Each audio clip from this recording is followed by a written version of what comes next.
कासवर कलासा के पास चलते। कासवर, अगर आप बता सकें अभी वहां पर संसद के बाहर और क्या चल रहा है, क्या जानकारी है? इमरान खान इस वक्त कहां है, इसको लेकर क्या जानकारी है, और वहां क्या होगा, आपको इसको लेकर क्या अनुमान है आपका?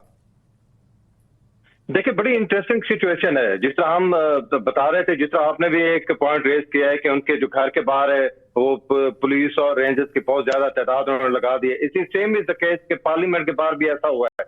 और जो इंटरेस्टिंग चीज जो मेरे सोर्सेज बता रहे हैं कि इमरान खान साहब के साथ कम से कम अब 34 लोग ऐसे हैं जो उनकी पार्टी के जो मेंबर्स हैं, जो मुख्तलिफ प्राइवेट होटल्स अपने जो इनके लिए एमएनएस के लिए मखसूस होते हैं, लॉजेस वहां पे मौजूद हैं। तो वहां पर कोशिश की जाएगी, सोर्सेज बता रहे हैं कि किसी तरीके से उनको पार्लियामेंट में ना आने दिया जाए। ये एक सोर्सेज से, मुझे नहीं पता कि ये कितनी क्रेडिबल है, लेकिन हालात ऐसे बताते हैं कि इस किस्म की है कि उनको लेके ना आने जाते, बिकॉज अगर वो आ जाते हैं और उसके बाद वोटिंग, जिस तरह ब्रिगेडियर साहब कह रहे थे, अगर वोटिंग हो जाती है वहां पे पार्लियामेंट में और बड़े बिल्कुल एक कॉन्स्टिट्यूशन के मुताबिक, मेरे ख्याल है कि हालात ऐसे हैं कि इमरान खान साहब जो है वो मेजोरिटी का जो वोट है वो नहीं ले पाएंगे। और बड़ी इंटरेस्टिंग डेवलपमेंट एक और हुई है जिससे लगता है कि इमरान खान साहब का कंडीशन आप देख सकते हैं कि पार्लियामेंट के अंदर सहाफियों को नहीं आने दिया जा रहा। ये फर्स्ट टाइम हम देख रहे हैं कि सहाफियों को रोका जा रहा है और इसकी कोई रीजन भी नहीं है। रेड जोन जो है उसको मुकम्मल तौर पर सील कर दिया गया है और एक मखसूस एक रास्ता तैयार किया है कि जो पीटीआई को, जो इस वक्त गवर्नमेंट के जो लोग हैं, उनको एक मखसूस रास्ते से लेके आएंगे और बाकी जो रास्ते हैं उनमें कुछ हर्डल्स हैं उसमें क्रिएट करेंगे। और ये मैं यहाँ पे ग्राउंड जीरो से मैं आपको बता सकता हूँ। दूसरी एक जो बड़ी डेवलपमेंट, कल एक डिनर का इस्तेमाल किया प्राइम मिनिस्टर इमरान खान साहब ने अपने पार्टी मेंबर्स के लिए, जो उनके सपोर्टर्स हैं उनके लिए, और उसमें हमने वाज़ेह तौर पे वीडियोस में और उसमें पिक्चर्स हमारे पास है, हमने देखा है कि वो किसी को वो की ले रहे हैं। ऐसे लगता है कि जैसे रिजाइन जो है वो ले रहे हैं। और आज जिस असेंबली शुरू होती है तो असेंबली की डिसॉल्व करने का ऑप्शन भी एक मौजूद है। तो ये 3-4 ऐसी चीजें हैं। आखिरी बार डिनर देकर और जो विदाई लेनी होती है वो भी आप कह रहे हैं वो कल हो चुका एक तरीके से। जी।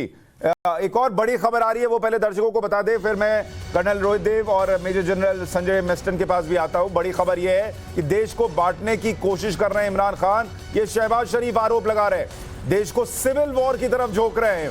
ये बड़ा आरोप है शहबाज शरीफ का, नवाज शरीफ के भाई है और अगले प्रधानमंत्री हो सकते हैं, इसकी पूरी गुंजाइश है। वो कह रहे हैं देश को बांटने की कोशिश कर रहे हैं और वो चाह रहे हैं कि पाकिस्तान के अंदर गृह युद्ध हो जाए, शांति भंग करने की कोशिश कर रहे हैं इमरान खान। शहबाज शरीफ का बयान, यानी अभी भी इस पूरे घटनाक्रम में वोटिंग होने के पहले जबरदस्त सियासी ड्रामा चल रहा है।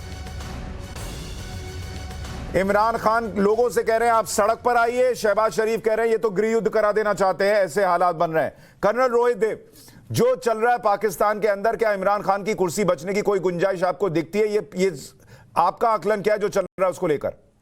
जी, पहले तो एक पर्सनल तौर पे मेरे को कोई दिलचस्पी नहीं है इमरान खान की कुर्सी पे, ये पहले स्पष्ट कर दूं, क्योंकि पॉलिटिकल मामला है। बट क्योंकि आपने पूछा है, ये जो पूरा जो हो रहा है और ये जो बोल रहे हैं शरीफ जी भी बोल रहे हैं, मैं नहीं समझता कि ये पाकिस्तान के रीति के अनुकूल है।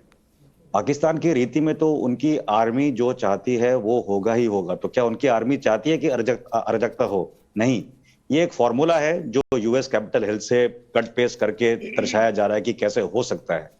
मेरी समझ में जो आप बात कर रहे हैं कि मत उनके साथ कितने हैं, कितने उनके साथ उनके सेनेटर्स हैं, वो नहीं है उनके पास नंबर्स अभी के लिए। जो दूसरी बात की गई है पिछले कुछ दिनों में, उन्होंने काफी तौर पर वेस्ट को बौखलाया है अपने कमेंट से, और मैं समझता हूं कि काफी मुशरकत करके वो और जो आईएसआई हैं और जो उनकी फौज हैं वो एक तरह से एक पॉलिसी को खींच रहे थे पिछले 1.5-2 साल से, क्योंकि अफगानिस्तान में उन्हें सोचा कि वो उनका बोलबाला बढ़ेगा। और उस जुनून में, उस जोश में इन्होंने ऐसी जियोपॉलिटिकल बेवकूफियां की हैं पिछले 1.5 साल में कि उसमें वो खाई के अंदर और घुस गए हैं। और क्योंकि वो खाई में घुस गए और क्योंकि उनके जो मंसूबे हैं कश्मीर के वो भी पूरे डूब गए, क्योंकि उनके जो मंसूबे हैं जियोपॉलिटिक्स में आगे बढ़ने के डूब गए, तो और कोई तरीका नहीं बचा कि एक को स्केपगोट बनाया जाए। तो पाकिस्तान में स्केपगोट एक ही आदमी बन सकता है, वो है पॉलिटिशियन, उनकी फौज नहीं बन सकती। तो इमरान खान को एक स्केपगोट बना के सामने कटघरे में खड़ा कर दिया गया है। एक आधा केस कर दिए होंगे उनके नाम पर। और आप देखिए क्या क्या क्या क्या कर रहे हैं हम। ये कर रहे हैं कि जिनके अगेंस्ट इन्होंने लीगल केस, गबन के, करप्शन के बनाए और उनके एक प्रधानमंत्री ऑफिस छोड़ के बाहर चले गए देश से, वही पार्टी अभी दोबारा आने की कोशिश कर रही है। तो ये एक संपूर्ण तरह से एक एक्सटर्नल साजिश भी है। इनकी इंटरनल जो साजिश है उसमें लोग आप दिख कह चुके रहे हैं हैं कि ये सब जो है उसके पीछे भी फौज है, कि ये सब जो हो रहा है ये ऐसा नहीं है बिना फौज की मर्जी के हो रहा है। मेजर जनरल संजय मेस्टन साहब, आपके हिसाब से इमरान खान के पास क्या विकल्प है इस आखिरी एक आध घंटे में और क्या होगा? सुशांत, अभी हमारा फोकस डिस्कशन का यही है कि अगले कुछ घंटे में क्या होगा। अब जो पहले की कहानी है उस पर तो अभी कोई बात करने का कोई मकसद ही नहीं है।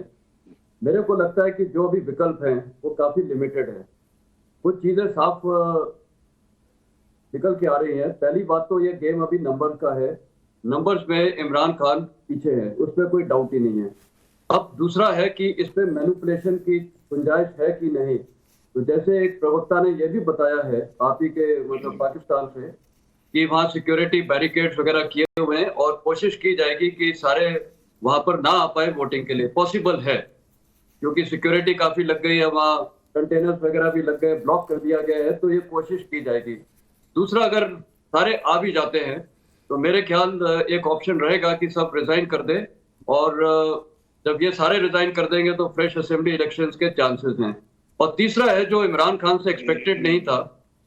देखिए, वो जो भी हैं, क्रिकेटर हैं, कैप्टन रह चुके हैं, बट लोगों को भड़काना कि आप लोग स्ट्रीट पे आइए और फॉरेन हैंड के बारे में बात करना, वो मेरे ख्याल एक प्राइम मिनिस्टर को उनके ग्रेसफुल एक्ट नहीं है कि लोगों को भड़का के और वो स्ट्रीट। तो अब वो चाह रहे हैं कि लोग सड़कों पे आए, थोड़ा दंगा फसाद करें, जिससे लोग उनकी तरफ आए और थोड़ा कंट्री में टर्मोइल हो। वो एक अच्छी हालात नहीं है और मेरे को लगता है ये भी इमरान खान नहीं।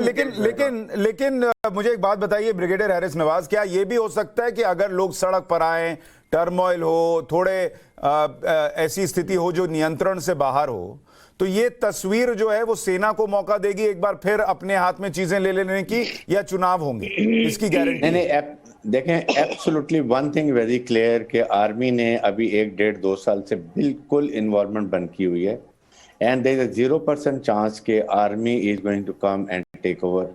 बिल्कुल इसको आप रूल आउट कर दें।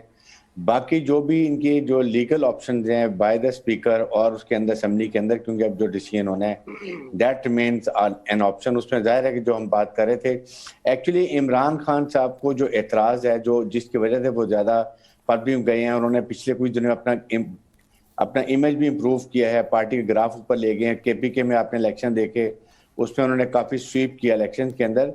वो वही बात है कि अमेरिकन ने अपोजिशन को साथ दिया कि वो देर अगेंस्ट इमरान खान, क्योंकि वो रशिया की बात है, उससे पहले भी उन्होंने यूरोपियन यूनियन की बात कर दी थी, उसके भी वो खिलाफ थे। फिर जिस तरीके से वो दे ब्लेम कि पाकिस्तान ने शायद अमेरिका को वहाँ शिकस्त दिलवाई, जो कैसी गलत बात नहीं है। फिर पाकिस्तान ने बड़ा उनको वहाँ से इवैक्यूएशन में मदद की, लेकिन कहीं अप्रिसिएशन नहीं हुई है।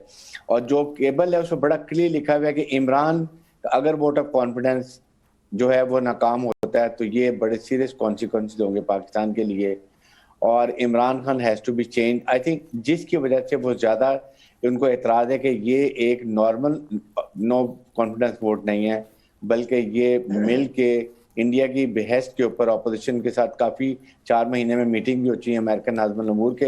तो ये वजूहत है, लेकिन इसमें बात देखने की ये है। ठीक है, मैं इस पर आता हूं, लेकिन उससे पहले जो मैं कह रहा था दर्शकों को एक बार बता दूं कि पाकिस्तानी संसद में आज अब से थोड़ी देर बाद क्या क्या होगा, एक बार दर्शकों के लिए वो जानकारी रख देता हूं कि संसद में ये जो अविश्वास प्रस्ताव है उसके लिए क्या होगा।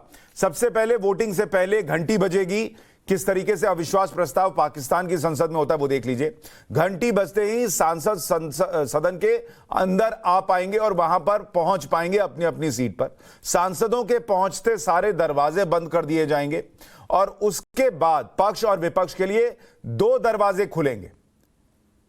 दोनों दरवाजे खुलते ही वोटिंग शुरू हो जाएगी और पक्ष में वोट देने वाले एक दरवाजे से निकलेंगे, विपक्ष में वोट देने वाले दूसरे दरवाजे से निकलेंगे और दरवाजे से बाहर जाने वाले सांसदों की गिनती होगी। गिनती के बाद स्पीकर नतीजे सुनाएंगे। यह पाकिस्तान का अविश्वास प्रस्ताव पर वोट कैसे पड़ेगा उसकी तस्वीर है।